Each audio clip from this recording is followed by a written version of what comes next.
Firman Tuhan. Yuk kita sama-sama belajar. Firman Tuhan akan menolong kita, memberikan kita kepastian untuk apa yang harus kita lakukan ke depan ini ya. Apakah, suatu pertanyaan, imanku mati? Apakah iman saya dan saudara sedang mati? Apakah iman kita sedang sekarat hari-hari ini? Apakah iman jemaat sedang mati hari-hari ini? Apakah iman pemuda-pemudi sedang mati hari-hari ini? Apakah iman suami istri sedang mati hari-hari ini? Apakah iman menantu, iman mertua sedang mati hari-hari ini? Apakah sedang mengalami kematian iman para guru-guru Sekolah Minggu, iman para pemusik, iman WL singer, iman pendeta, iman seorang gembala, apakah sedang mati hari-hari ini?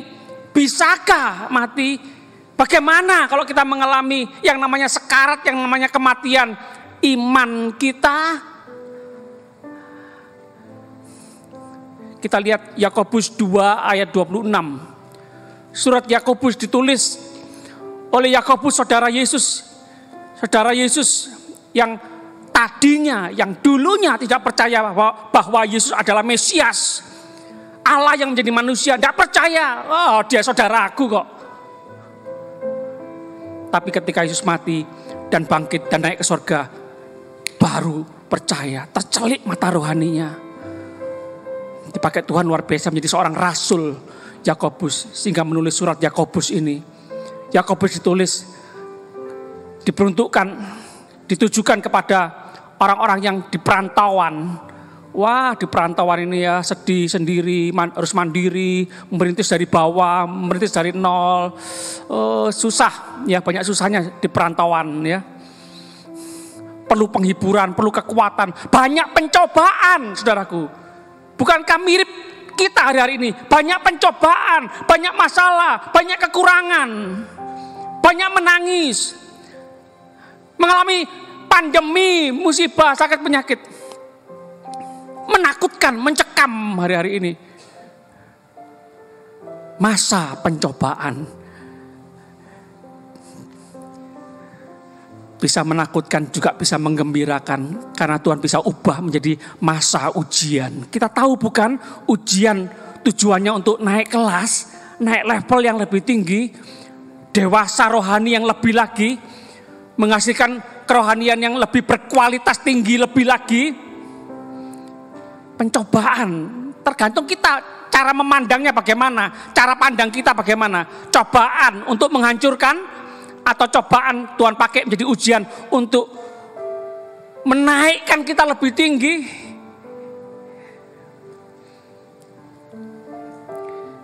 Yakobus 2 ayat 26.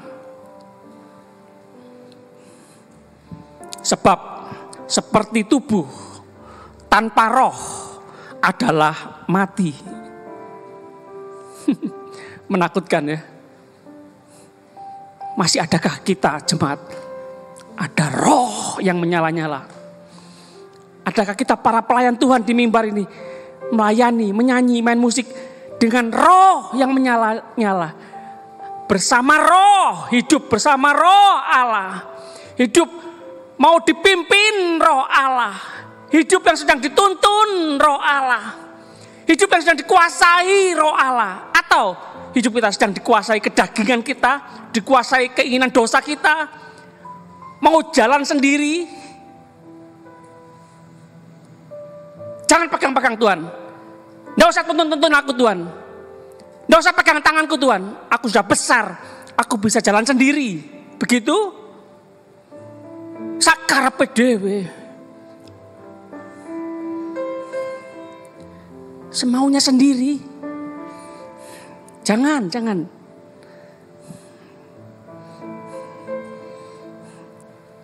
Demikian jugalah iman tanpa perbuatan adalah mati. Pinter ngomong, pinter bicara, omong doang.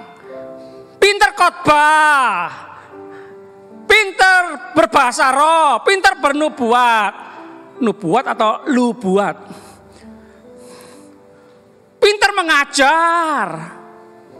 Gajah diblangkoni, iso khotbah, gak iso ngelakoni. Mati. Banyak orang Kristen. Oh kok gak enak ya banyak orang Kristen.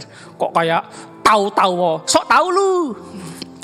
Adakah orang Kristen yang menakutkan? Seperti mayat-mayat yang bergentayangan, tubuh tanpa roh, iman tanpa perbuatan. Iman cuma di otak. Tahu Tuhan, tahu ada Tuhan, tahu Tuhan Maha Kuasa, Tuhan Maha Besar, tahu Tuhan penolong, tahu Tuhan penyembuh, tahu Tuhan punya rencana yang indah, tahu rencana Tuhan tidak pernah gagal, tahu. Cuma tahu. Setan juga percaya, bahkan setan gemetar. Tuhan Yesus adalah anak Allah yang maha tinggi, tapi sayang, setan tidak taat, tidak nurut. Setan sombong, mau menyamai Allah.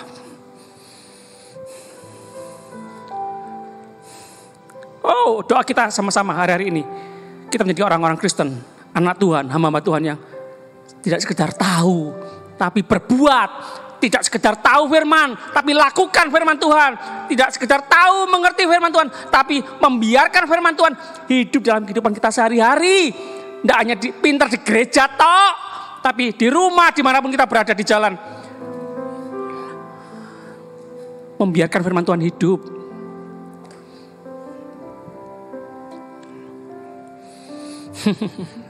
Di Yakobus dikatakan bahwa ada saudara kita, ada orang yang tidak punya jas hujan, tidak punya pakaian hangat, kedinginan.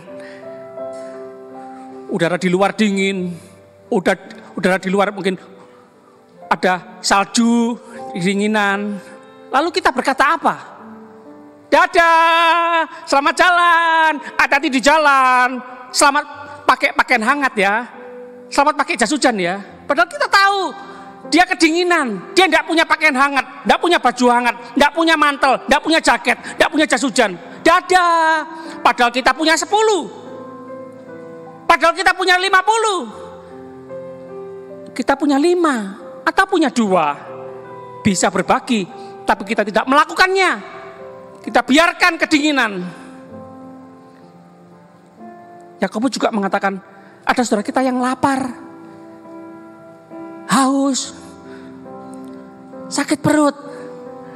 Kita punya banyak makanan, atau kita punya 2 bungkus nasi campur. Lalu kita berkata, selamat makan ya, makan yang kenyang ya, makan sepuasnya ya. Kita tahu dia tidak punya makanan, dia kelaparan. Selamat makan ya. Ngejek ya. Enggak Pak, saya nubuat apa? Kalau sama-sama tidak punya makanan, yuk berdoa yuk. Tuhan, aku butuh makanan, gitu kan. Dia tidak punya makanan, kita punya banyak makanan. Kita punya 2 bungkus nasi campur, katakan. Bagi dong, berbuat dong, lakukan dong. Mengasihi dong, praktek. Selamat makan ya. Makan yang puas ya. Ngejek ini. Makan ya terus sampai gelegean. Ngecek. Mati orang Kristen kayak gini.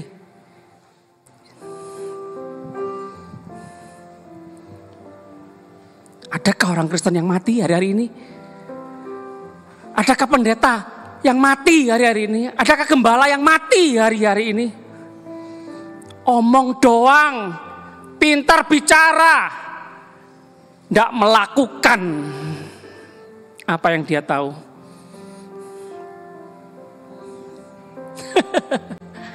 Wah Pak, mau dimulai marah-marah lagi.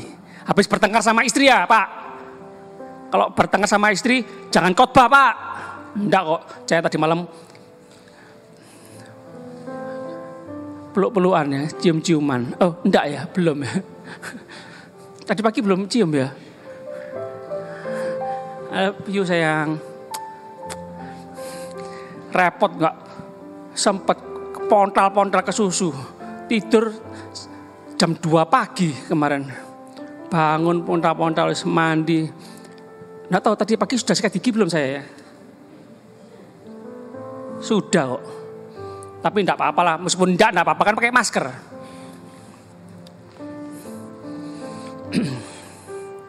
Pak Budi udah sikat gigi.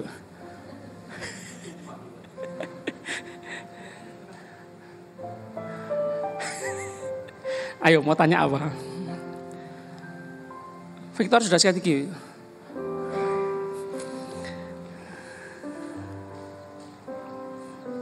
Setan tahu hanya ada satu Allah dan gemetar.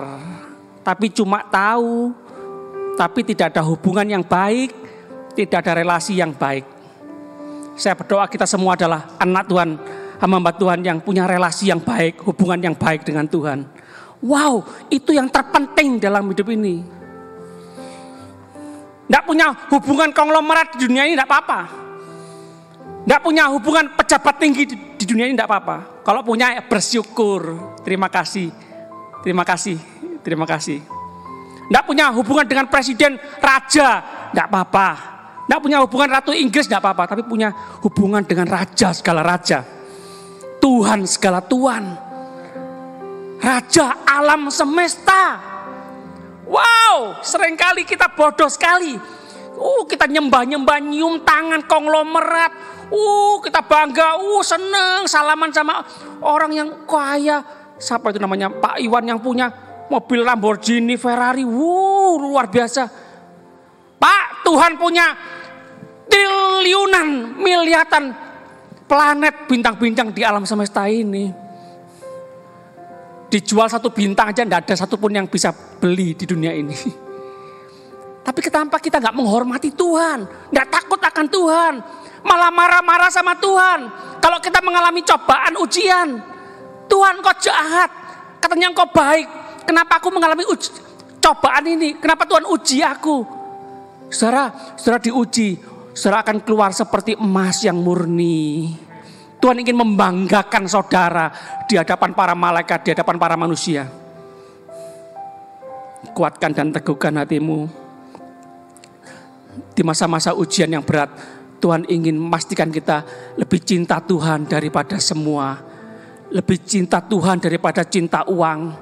Lebih cinta Tuhan daripada cinta harta benda di muka bumi ini. Jangan terlalu mencintai apa yang di muka bumi ini. Kita sementara di muka bumi ini, kita mau mampir ngombe. Tuhan ingatkan hari-hari ini dalam permasalahan kita, supaya kita tidak terlalu kerasan di muka bumi ini. Jangan terlalu sedih, jangan terlalu takut kalau kita sakit. Kita bisa sakit, pendeta bisa sakit. Itu hanya satu jalan untuk kita pulang ke rumah Bapak di surga, saudara. Saudara sebenarnya mau ke rumah Bapak atau enggak sih? Saudara sebenarnya ini mau rindu kepingin ke surga atau enggak sih? Atau mau 1000 tahun di muka bumi ini?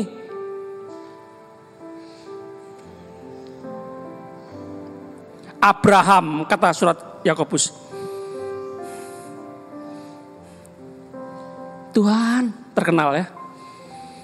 Kalau Tuhan minta anakku yang tunggal satu-satunya, ambil Tuhan, aku enggak apa-apa, aku beri Tuhan. Aku persembahkan Tuhan. Tidak gampang saudaraku. Minta bertahun-tahun, bergumul bertahun-tahun. Tuhan buat mujizat, Tuhan kasih anak. Wow, anak yang dicintai. Pak, mana domba yang mau dikorbankan? Mana kambing mau dikorbankan untuk Tuhan? Jawab apa saudara? Bukan 1 jam, 2 jam, sehari, 2 hari, 3 hari perjalanan ke tempat mempersembahkan korban. Mempersembahkan anak tunggalnya di mezbah di atas gunung. 3 hari perjalanan saudaraku. Anak yang lucu terus bertanya, mana yang mau dikorbankan kepada Tuhan, mana? Apa? Bapak-bapak jawabannya, kalau bapak-bapak jadi Abraham.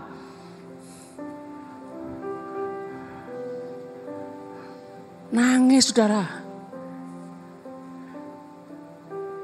Isa keluar, ya kamu nak, Isa. Ishak kan sudah berkali-kali lihat bapaknya mempersembahkan korban di hadapan Tuhan. Melihat darah terkucur, binatang tersembelih.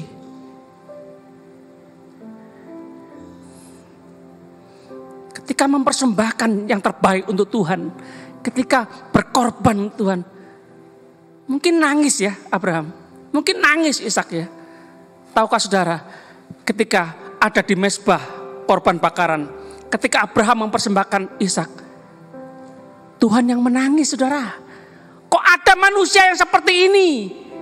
Kok ada seorang bapak seperti ini mau mempersembahkan anak tunggalnya untuk aku? Berarti iman Abraham, percaya Abraham, kesetiaan Abraham, cinta Abraham terbukti lebih cinta Tuhan daripada cinta anak tunggalnya. Saya berkali-kali mendengar, saudara mungkin juga mendengar, saudara kita, keluarga kita, teman-teman kita, sanak famili kita, hari-hari ini bangkrut, jutaan hilang, puluhan juta, ratusan juta, bahkan miliar lenyap begitu saja. Bekerja bertahun-tahun, hilang lenyap begitu saja. Bisa jadi Tuhan ingin menguji kita. Kita lebih cinta Tuhan atau cinta uang? Tuhan sanggup melipat gandakan. Anak tunggal Tuhan sanggup lipat gandakan. Keturunan yang seperti bintang-bintang di langit, seperti pasir di laut. Amin. Tuhan sanggup pulihkan kekayaan Ayub 2 kali lipat. Amin.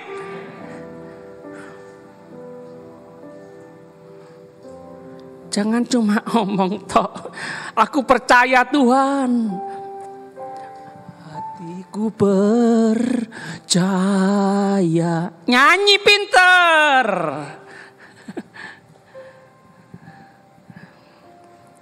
Ku mau cinta Yesus selamanya. Sungguhan ta? Cinta Tuhan atau cinta uang? Cinta Tuhan atau cinta... Saya dengar lagi nih kesaksian beberapa waktu yang lalu, tapi saya baru dengar.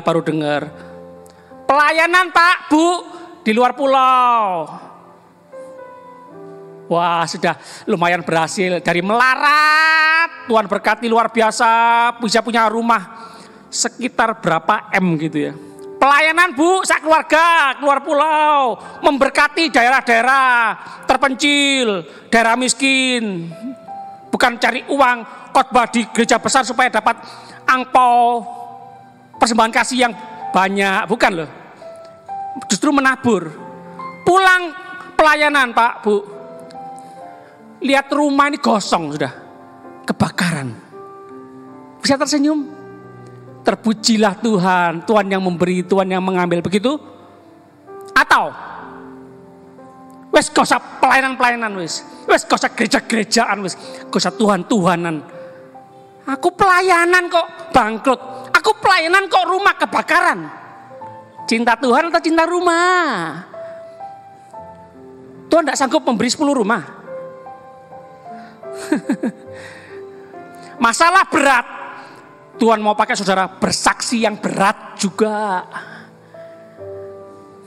Masalah banyak, Tuhan pakai saudara menguatkan banyak orang yang punya masalah banyak juga. Ujiannya berat, berkatnya juga berat. Sulit, amin. Berkatnya banyak, berkatnya luar biasa, amin. Ujiannya berat, masalahnya banyak. Nanti dulu, saya mau doa puasa dulu. Saya mau tanya, runding dulu.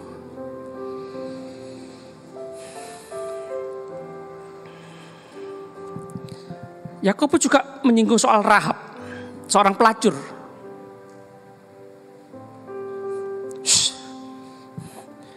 Pelan-pelan Pak, jangan Pak. Dia saudaraku Pak, dia istriku Pak, dia familiku Pak. Jangan ngomong pelacur Pak, malu. Dosa, malu, betul, saya ulang lagi. Tapi kalau bertobat, diakui, ditinggalkan. Oh, Tuhan bisa pakai orang-orang berdosa. Luar biasa dalam pelayanan Tuhan. Katakan amin. Bukankah sebagian orang mengalami orang yang berdosa, tapi cinta Tuhan juga luar biasa. Dosanya luar biasa, biasanya cintanya sama Tuhan luar biasa. Biasanya orang-orang Kristen yang keturunan seperti saya ini kalah. Roh menyala-nyala melayani Tuhannya itu kalah sama orang yang jahat, pembunuh, perampok, terikat narkoba. Ketika bertobat, cintanya luar biasa. Rahab seorang pelacur, tapi Alkitab juga mencatat Rahab yang menyelamatkan Yosua dan Kaleb, dua pengintai bangsa Israel. Dan kita mencatat Boas dilahirkan oleh Rahab. Boas bos besar itu loh. Siapa nenek moyang Daud? Siapa nenek moyang Raja Salomo yang hikmatnya luar biasa? Nenek moyangnya Rahab. Saudara, jangan terpuruk. Hidup saudara yang kotor, yang najis, yang banyak dosa. Jangan terpuruk, jangan minder. Datang kepada Tuhan. Akui, bertobat. Saudara, Tuhan pulihkan. Saudara dipakai Tuhan luar biasa. Saudara akan menghasilkan keturunan-keturunan hasil karya yang memuliakan Tuhan. Rahab juga masuk dalam silsilah Yesus Kristus loh. Matius 1 kan. Haleluya. Iman kita mati karena tidak mau bertumbuh. Iman kita mati karena kita tidak mau berbuah. Jangan ya, ayo mau bertumbuh. Katakan sama-sama mau bertumbuh. Katakan sama-sama mau berakar. Katakan sama-sama mau berbuah. Sebagian orang kan diri sendiri. Enggak. Berakar, bertumbuh, berbuah untuk memuliakan Tuhan, untuk memberkati banyak orang, ya. Supaya iman kita tidak mati. Perhatikan. Nurut terus. Taat terus. Apapun situasi kondisi yang terjadi. Ujian yang Tuhan izinkan terjadi. Cobaan dari setan, cobaan dari manusia yang terjadi. Tidak apa-apa. Semua pasti mendatangkan kebaikan bagi kita. Pak, Bu. Keburukan, kejatuhan, kebangkrutan, fitnahan, pengkhianatan yang terjadi dalam kehidupan kita. Penjara yang kita alami seperti Yusuf. Itu tambah sebentar lagi mau Tuhan angkat tinggi. Tuhan angkat tinggi. Tuhan angkat tinggi.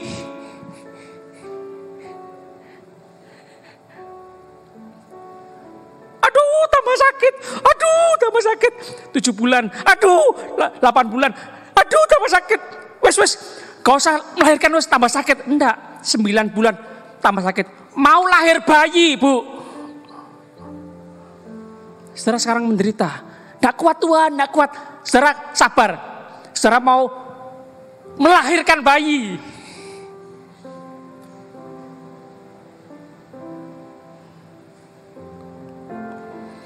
Haleluya. Taat terus saudaraku ya. Berserah total kepada Tuhan ya, apapun resikonya. Haleluya. Inilah yang kupunya hati sebagai hamba. Saya undang para pelayan Perjamuan Kudus maju ke depan.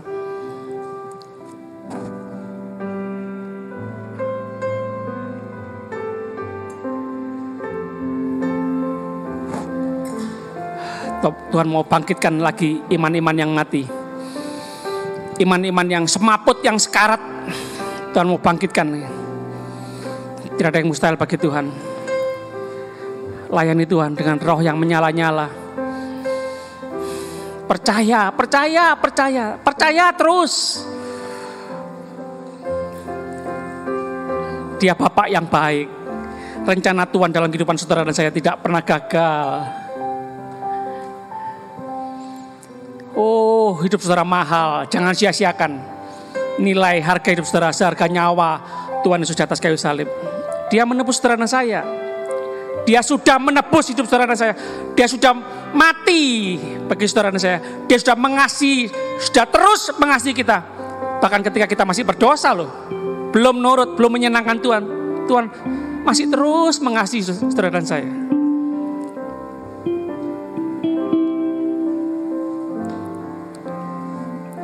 Inilah punya hati sebagai hamba yang mau taat dan setia padamu Bapa. Saya undang jemaat Tuhan sama-sama berdiri yuk.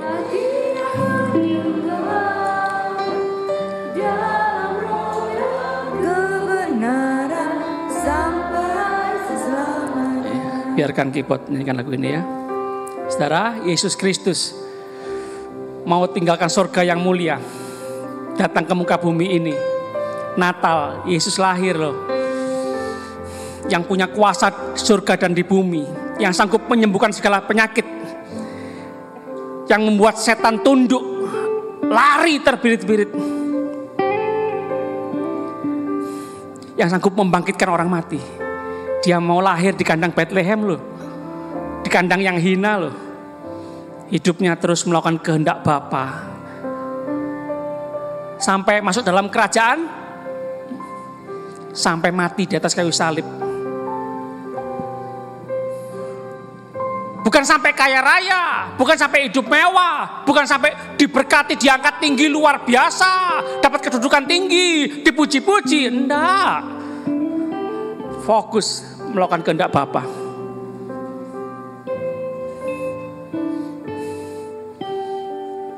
Kita nggak tahu loh sampai kapan di muka bumi ini. Nggak nunggu sakit, nggak nunggu tua. Kita masih hidup, ini kesempatan kita terus percaya, terus beriman, terus setia, terus taat. Tuhan, aku hamba-Mu, jadilah kehendak-Mu di bumi seperti di surga. Jadilah kehendak-Mu dalam kehidupanku. Pakai hidupku Tuhan. Aku hamba yang berkhotbah, hamba yang main musik, hamba yang sebagai menantu, hamba yang sebagai mertua, hamba yang sebagai istri, hamba yang sebagai suami, hamba yang sebagai pekerja dimanapun saudara bekerja. Tunjukkan kepada dunia bahwa saudara adalah hamba yang takut akan Tuhan, hamba yang setia, hamba yang taat, hamba yang menjadi teladan, hamba yang melakukan kebenaran, hamba yang tidak memusingkan dengan persoalan-persoalan hidup. Pokoknya pikirannya aku menyenangkan Tuhanku, pokoknya aku menyenangkan Tuhanku. Wow, itu baru hamba.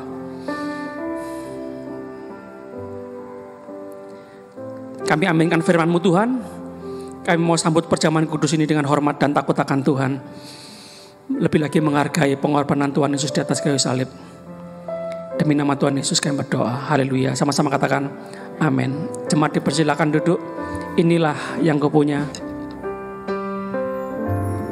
Inilah yang Ku punya, hati sebagai hamba yang mau taat dan setia padamu Bapa. Kemanapun ku bawa, hati yang menyembah dalam roh dan kebenaran sampai selamanya. Inilah yang ku punya, hati sebagai hamba yang mau taat dan setia padamu Bapa. Kemanapun ku bawa, hati yang menyembah dalam roh dan kebenaran sampai selamanya.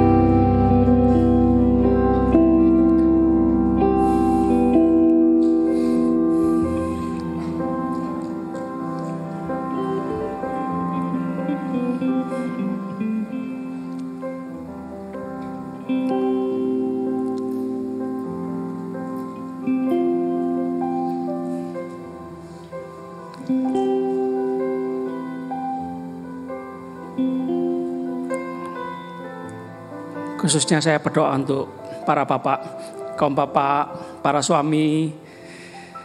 Ya, saya bapak, saya suami. Kita pemimpin, kita imam, kita kepala, ya. Ayo kita kembali biarkan iman kita hidup sehingga seisi rumah tangga kita juga hidup ya. Iman dibangkitkan kembali, dihidupkan kembali. Lakukan, perbuat firman Tuhan yang kita dengar, yang kita baca, lakukan. Perbuat, itu yang membuat iman kita semua hidup bangkit ya. Yuk sama-sama berdiri. Inilah yang ku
sama-sama kita mendengar perkataan Tuhan Yesus. Tuhan Yesus berkata, barang siapa makan dagingku dan minum darahku, ia mempunyai hidup yang kekal, dan aku akan membangkitkan dia pada akhir zaman. Sebab dagingku adalah benar-benar makanan, dan darahku adalah benar-benar minuman. Barang siapa makan dagingku dan minum darahku, ia tinggal di dalam aku dan aku di dalam dia. Wow, luar biasa. Tuhan yang punya surga dan bumi di dalam hati kita. Jemaat yang kasih Tuhan, saya terus membacakan firman Tuhan. Sebab apa yang telah aku teruskan kepadamu telah aku terima dari Tuhan, yaitu bahwa Tuhan Yesus pada malam waktu ia diserahkan mengambil roti, dan sesudah itu ia mengucap syukur atasnya. Ia memecahkannya dan berkata, inilah tubuhku yang diserahkan bagimu, perbuatlah ini menjadi peringatan akan aku. Jemaat, bukankah roti yang telah kita pecah-pecahkan ini adalah persekutuan dengan tubuh Kristus? Amin. Kita makan dengan percaya dalam nama Tuhan Yesus Kristus.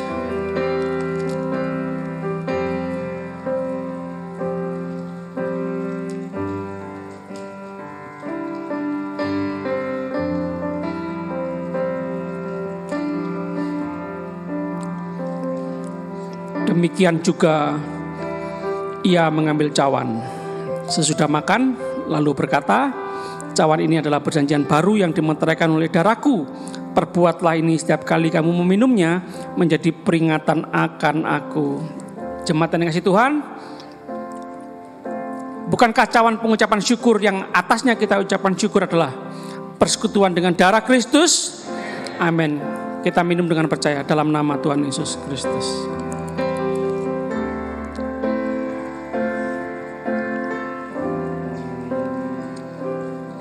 Terima kasih Tuhan, terima kasih Tuhan Yesusku.